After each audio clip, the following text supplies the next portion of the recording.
بسم اللہ الرحمن الرحیم. دہم کلاس. السلام علیکم ورحمۃ اللہ. سبق نمبر 6 اردو ادب میں عید الفطر کے مصنف ڈاکٹر وحید قریشی 1925 میں میاں ولی میں پیدا ہوئے. ان کا اصل نام عبد الوحید تھا. والد محمد لطیف قریشی محکمہ پولیس میں ملازم تھے اور سرکاری ملازم ہونے کی وجہ سے ان کا تبادلہ ہوتا رہتا تھا، اس لیے ڈاکٹر صاحب کی جو اسکولنگ ہے وہ مختلف شہروں میں ہوئی ہے. 1944 میں گورنمنٹ کالج لاہور سے بی اے آنرز اور 1946 میں اورینٹل کالج لاہور سے ایم اے فارسی کیا. اس کے علاوہ پنجاب یونیورسٹی سے ایم اے تاریخ اور پی ایچ ڈی کی فارسی میں ڈگریاں حاصل کیں. 1951 میں انہوں نے اسلامیہ کالج گجرانوالہ میں تاریخ لیکچرار کی حیثیت سے ملازمت کا آغاز کیا.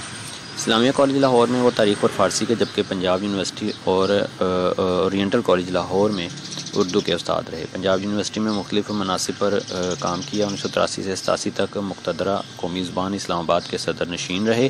اس کے علاوہ بھی مختلف اوقات میں وہ بطور اعزازی جو عہدے ہیں ان کے پاس رہے. ڈاکٹر وحید قریشی اردو اور فارسی زبان اور ادب کے ایک اہم محقق اور نقاد تھے. ان کا زیادہ تر سرمایہ ادب تنقیدی کتب پر مشتمل ہے.